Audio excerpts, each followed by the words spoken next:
Hi there, welcome to Transcona Trailer Sales. Today we're walking you through your 2026 FOREST RIVER SURVEYOR 202 Rble. If you notice up at the top, you are pre-mounted for an observation camera as well as a liquid collapsible stair system. Both are going to be great additions to your camper. If you'd like to get set up with either of those, you can contact the parts department. Also located at the back is going to be your spare tire located underneath that cover there, and then you do have a 2-inch receiver located right at the back. Just keep in mind there is some weight capacities. It's good for 250 pounds. So realistically, that is just a bike rack. So just keep that in mind whenever you are using it. If you're coming around to the left side of the unit, which is the driver's side, you do come to your standard 30 amp plug-in. Most campsites should have this. You can plug right on in. You just take a note of that notch there. It lines up with this notch on this side. Once you plug that in, it's just an 1/8 turn to lock it in, and then you got that threaded collar to really lock it down. If you follow that end back, you do come to your standard 30 amp plug-in. Most campsites should have this. You can plug right on in, but let's say you have the unit at home and you want to run your fridge, or your campsite only has 15 amp service, which is your standard household outlet. We do include that 15 amp park adapter. It's going to be located inside your standard starter kit box right at the front. Just keep it in mind whenever you're using the 15 amp adapter, which is going into your standard household outlet, you're not going to be able to run your air conditioner. It realistically is just to run your fridge and your lights. Now in this corner, as well as all 4 corners of the unit, you do have stabilizer jacks. They work pretty simply. You hook up your 3/4 inch drive tool to your 3/4 inch driver nut. After you've already leveled the unit, because these are stabilizing jacks, not leveling jacks. Once that's all done, you can run this foot down to the ground again. Once it's down to contacting the ground, just 1/8 turn to snug it up. It's going to take any bounce or sway you see we have in the unit right now away. If you're running up or down with an impact, just keep in mind how much torque you put on them, as you do run the risk of bending them. And if we come a little bit more forward here, you come to your sewer cap, just taking that cap, twisting it off. Your sewer hose is going to have those same ears. They just line up to the corresponding slots here.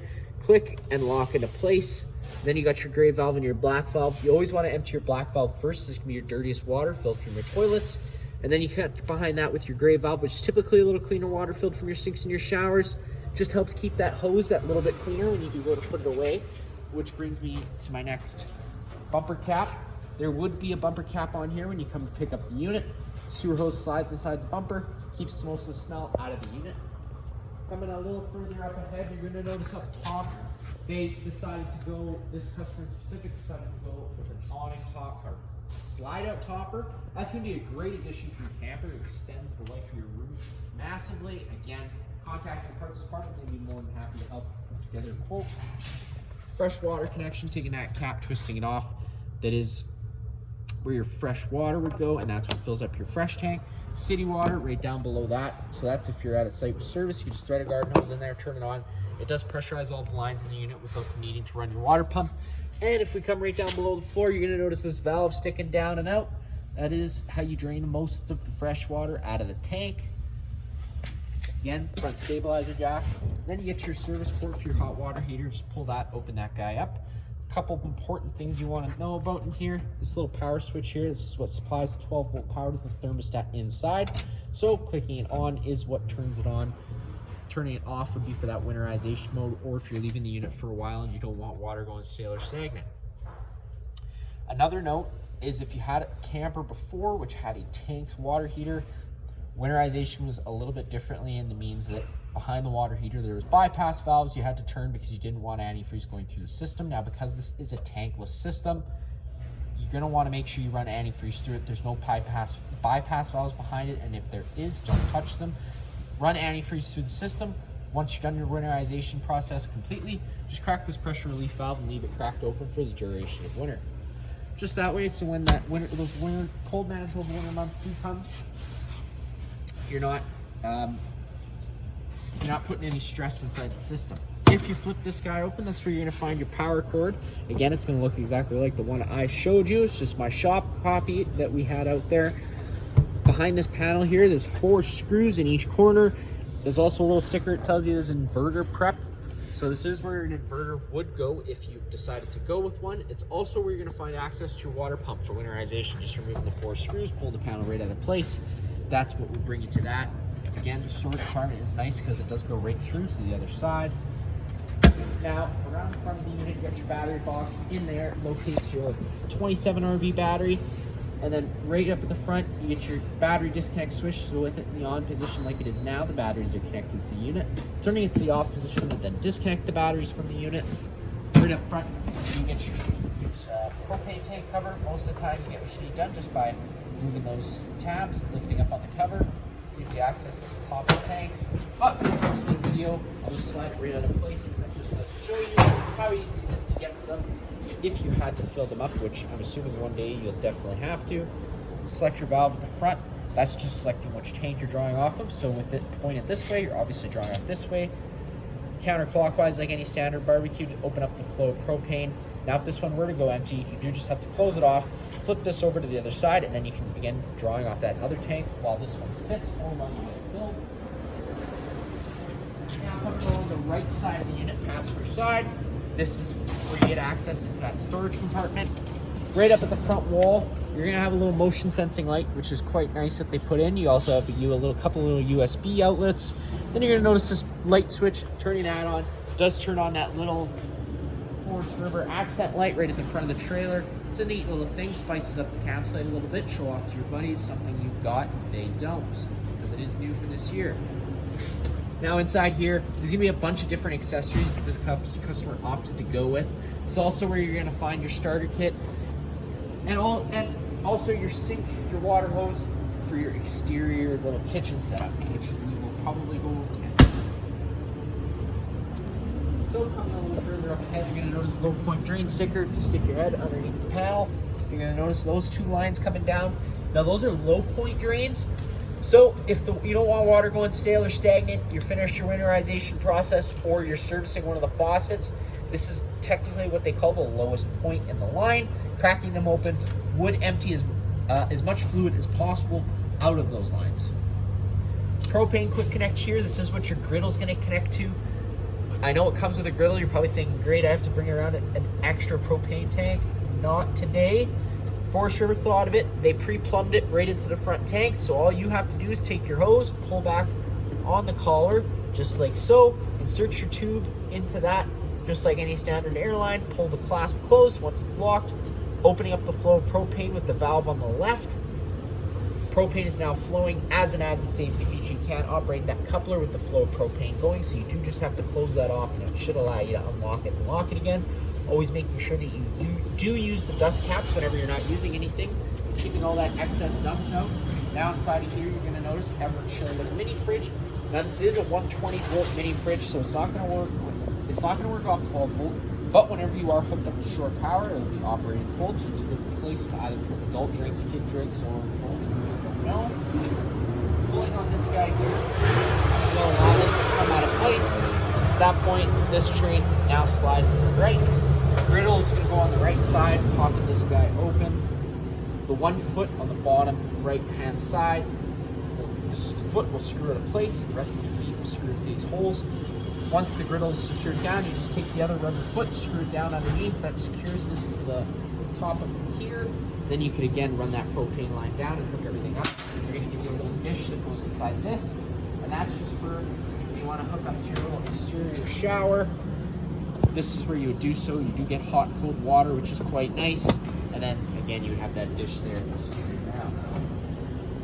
A little further up ahead, you do get your furnace exhaust. So whenever your furnace is running, it will be blowing out hot air. Noticing that it is underneath the awning. So if you had something in front of you here, just always make sure to double check that there's nothing in front of it, like a patio chair or something, because it will burn it. Coax plugins, regular plugins, of course, for your needs. And then you're going to notice this little flap here. This is for the range hood. Whenever you get to your campsite, you do just have to pull on it. That opens that up. That's allowing you to then evacuate whatever fumes you're trying to evacuate from the inside. But whenever you're not using it, of course, try to remember to push it back into place. That's just going to stop any excess dust from getting inside. Also going to stop any critters from trying to hop in. Now to get inside, which is the best part, you're just taking that assist handle, pushing it up, pulling it 90 degrees, it locks into place. That'll allow you to open up your door. You do have to have your door open all the way to get your stairs out. Pulling on that blue tab, the stairs are going to start coming down towards you. You got these 2 tabs on either side.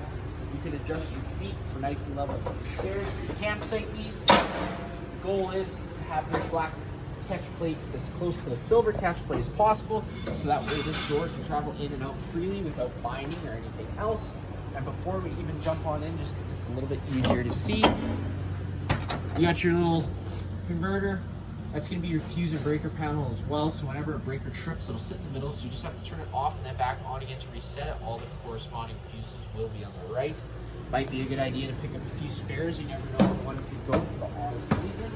Fire extinguisher on your right, which is just like home. Pull the pin and shoot. But of course, if there's a fire, just of course knowing your limits and calling the fire department when you need assistance. Right up at the top, you get your main kind of control for the unit.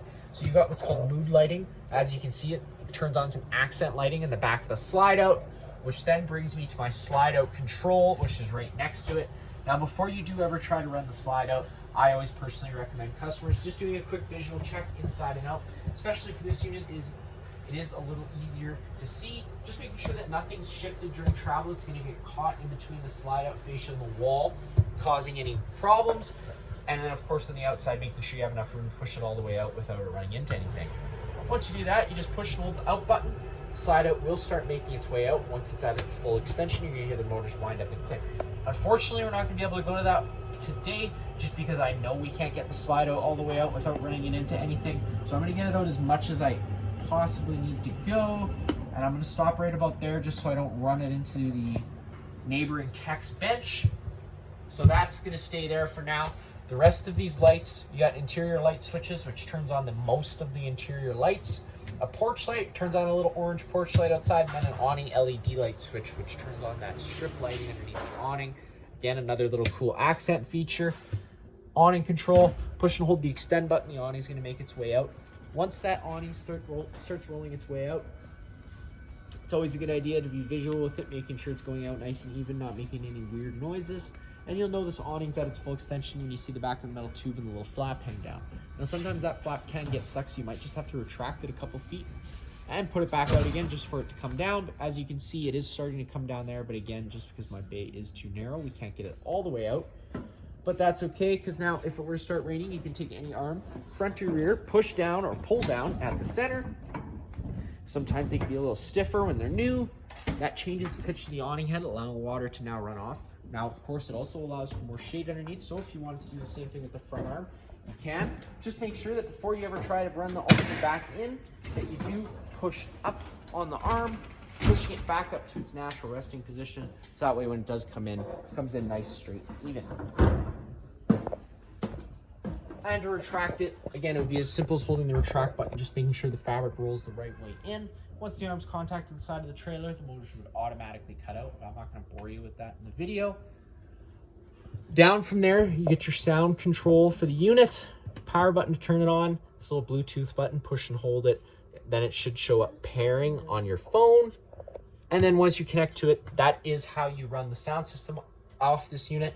There is no FM, AM, or anything inside of this. Again, it is just strictly Bluetooth. So if you want to use those speakers, you do have to use a phone or music player of some sort with Bluetooth capabilities. Down below, you get your 30 amp solar controller. Now you're going to see this is showing up as a fault code. That's only because we don't have a front battery in here, because we are doing this video at the time of winter before you picked it up. So again, there's going to be a bunch of different settings you can go and play with. I will recommend going over the owner's manual for playing with them, but when you get it, it will be set up for your basic charging needs. If there's sun outside hitting the solar panel, it will be applying a charge to your front battery. Behind me, up above the converter, you get your fridge for the unit. Fridge freezer combo, controls for the freezer up top, controls for the fridge are down below. Power button, pushing and holding it for 3 seconds to turn her on and off. And then you got your different settings here. Pushing the snowflake changes you between those settings. In here, you're gonna notice number 2 is saying off grid. That's just letting you know the most energy efficient setting to run it on if you're running it off battery power. 5 saying fast coldest, that's gonna be your fastest temperature. That is also gonna be the setting that gets the fridge the coldest the fastest. So let's say you left the night before and you went out to turn on the fridge, you totally forgot, and the next morning you wake up, you're going to leave for a trip and it's not cold. Number 5 is the one you want to put it on. The rest of this is just storage, and then behind this door, the one door you have inside is the bathroom. Beautiful bathroom space, nice and spacious. Light switches on the left. Above my head, you do get this vent lid. Pulling down on this will allow it to unlock. You can then turn it clockwise. That's to open up the lid. Put that back after. Once you have that lid open all the way, you're going to notice this customer already opted to go with a max air cover. It's going to stop any water from getting inside here in case you forgot it open while it was raining. It's also going to add you a little extra protection against hail, so good on you for getting that. But you can now turn on the fan. You'll be able to either evacuate the smell of a dookie, or just if it's a little moisture inside here from a shower, it's the best way to evacuate that. Once you do have it, lock it. That'll stop it from opening up. Controls for the fan are just in that one corner. Over here is a lot going on. You get your main GFI plug here on the wall. You got reset up top, test down below. If you ever have an outlet that doesn't work, this would be the first place I would look. 90% of your outlets will be hooked up through it, and sometimes they can trip for the oddest reasons. So don't panic if you see it trip, just reset it. Obviously I turned that switch off outside because first you have to come over to your monitor. Here is what you're going to find your monitor panel system. You push the button, each tank, it's going to tell you the corresponding level. Same thing with the battery, and of course it's going to show C for charging. Good would be fully charged, fair would be about mid-charge, and low is obviously low. Water pump, turning that on draws out of your fresh tank, pretty self-explanatory. Water heater, turning this on, then turns on power to this, and then push that button on to turn that on.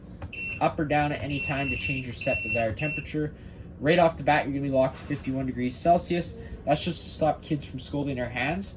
So keep in mind, once you do unlock this, and hopefully your kids aren't watching, and if they do, turn them away, because if you push and hold this button for 5 seconds, it does unlock the thermostat.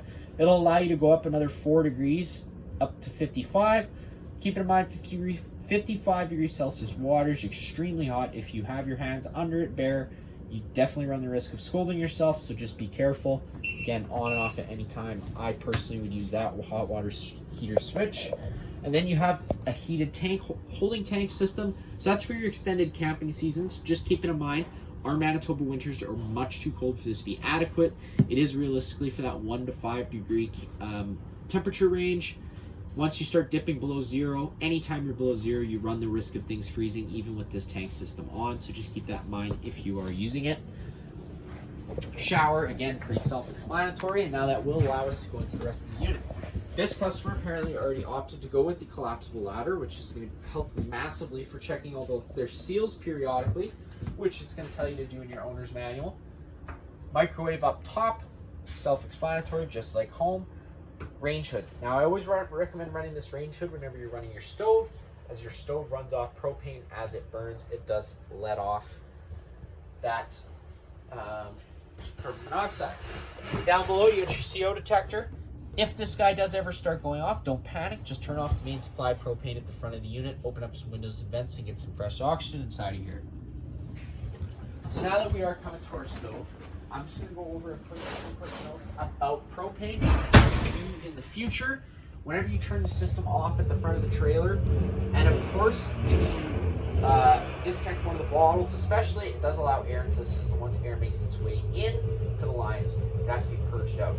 Quickest, easiest way to do that is by firing your stove. I tell every customer I do speak to, just to fire your stove as soon as you get to your campsite. It's that quick, foolproof way to purge the system, so that way if you go to try to fire up your water heater or your furnace, those things only try lighting themselves a few times, and if they don't sense a flame because there's no gas getting to it yet, it'll throw a fault code. And if you don't know what the fault codes means, especially if you need heat that weekend, it can throw a little wrench into things. So just make sure your system's purged prior, and if you ever go to try to fire something on propane and it fails, always try it a second cut time, because again, it could just be a purging issue. But now when it does come time to purge it, because it's a gas, you have to be careful whenever doing so. So as soon as you do push in on this knob and turn it over to the high option, just make sure that you're ready with that sparkler and hit it every few seconds. As you can see, it does fire on up. Now just keep it in mind, I did have the system running earlier, so that's why it fired up so quickly. Sometimes it can take a few minutes, so just be patient with it, especially when it comes time to lighting the oven. But as you can see, they do all light Sometimes they can take a few minutes though, so just be patient with it. And of course, again, if you're running that gas on, just making sure you're hitting that sparker every few seconds, because failure to do so would allow the gases to start building up. And then once there was that random source of combustion, if your face was nearby, you're probably going to lose some eyebrows and eyelashes. So maybe holding your face farther away is also a good idea. And to come light your stove, it is pretty much the same thing. Open that guy up, turn this over to your high pilot option, push and hold the knob in. Give it a few seconds, because again, that gas orifice is small. It has to push all that air out first. And then hit your sparker. You're gonna see right now what I mean by it can take a few seconds sometimes, so don't be discouraged if it doesn't light right away.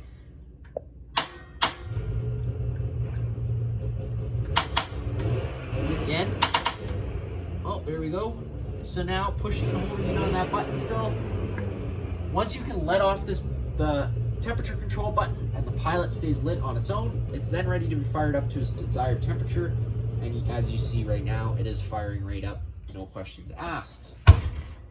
So to the left of that, you do get your central vac system for the unit. Obviously sliding this over will allow you to insert your tool. At that point, hit that on button and start sucking everything inside. If you want to check on your bag, you just have to pull on that, pull it towards you. That gives you access to that bag. We do sell more here at the shop. They can order them in for you if we don't have them in stock. And down below, you get what's called a dustpan system. So keep it in mind, whatever you put in front of here is going into a bag. So realistically, it's for dust, dirt, and stuff like that. It's not for sticks, rocks, or anything like that. It is harder on the system. Tons of storage throughout this unit. Now, whenever you are using it, just being mindful of drains, water lines, and wiring. You're not going to be wanting to affect any of it. Above my head, you get your air conditioner. Opening up this louver is what we call a quick dump system. It's going to dump all its air directly straight down. That's good for when you first get to your campsite, just cooling off this main space, because this guy right here is where it sucks in its intake air. This little black filter inside here is something that has to be blown out with some compressed air every once in a while. So keeping up on that is always a good idea. To get to it, you just have to pull on these tabs. This screen will pop right down out of place, and usually the black screen is stuck to this plastic white screen. You just have to pull it off and blow it off. Sink right in front of me, which does have a pretty fancy head. There's a couple different methods you can use to use it. Hot and cold water, of course, plugins all around. Behind me, you get your two movie theater style chairs. They come with these really nice movable tables, or if you want to take them right out of the place, you can do so just by pulling up on them like so. And then you get cup holders in case you have drinks. This little tray here, it is a charging thing. If your phone is capable of it, you can just push your phone on there. It should start charging it automatically.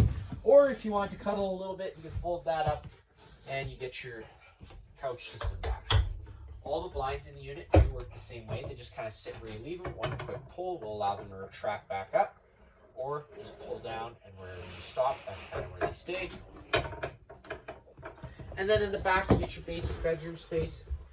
These chairs here, you're going to notice on the left, it's not hooked in right now, but I'll make sure that it's hooked before I bring this out.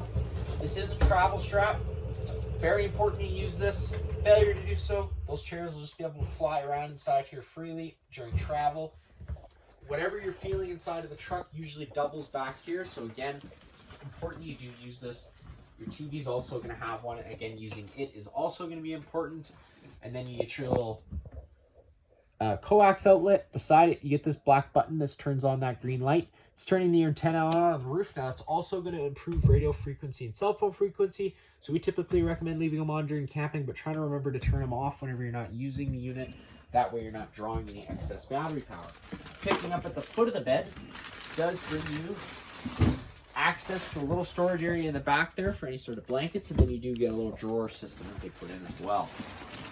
Fire exit for the unit is right here. You're just taking that red tab, pulling it. The screen's gonna pop right out of place. At that point, take this handle, push it, hop on out of the unit. Now, of course, just trying to get out as quickly as possible is important, but noticing that it is a bit of a jump down, so trying to go feet first is ideal. Now, last but not least, on the wall behind the camera, we got your thermostat for the unit. Works pretty simple. Push and hold it. That'll change your modes. It's going to bring you to your last known mode. In this situation, it's fan. So this is just moving air around using the air conditioner. No heating or cooling involved. You can do that on a low fan. Or to push the fan button will change you to a high fan. Push the power button. That'll bring you to dry. Now that's just a dehumidifying mode to try and take as much moisture out of the air as possible. But one thing I'm going to quickly go into, just because we are in now one of the technically cooling modes, is your fan speed. I'm going to always recommend that you change your fan speed to automatic whenever applicable. Apparently in dry that's not possible, so if you push the power button again, it brings you over to cool, up or down at any time to change your set temperature. But that will not affect anything if you have your fan speed on low, because that means it's going to run that air conditioner fan continuously until you actually manually turn it off. If you were to push that fan speed down over into automatic, that creates an on-demand system. So if we have the room set for 72 and it's currently 70 in here, obviously it kicks the air conditioner off because it doesn't need it. Now that's also extremely important when you go to fire up your furnace, because if you're running your air conditioner and then you decided you got it too cold so you want to fire up your furnace, if you didn't have the automatic fan setting on and you went to go fire up your furnace, your air conditioner fan will still continue to run. And one more time after that cool brings us to our furnace. Your furnace is its own separate entity. It only has one fan speed. It does move all its air through the floor portals you have throughout the unit. And what's very important about it is it runs off propane. So again, making sure things are purged prior is a good idea. Other than that, just cycles you back over to fan and then push and hold the power button just to turn everything off. Now that is going to be it for this unit here. If you have any other questions, feel free to give us a call.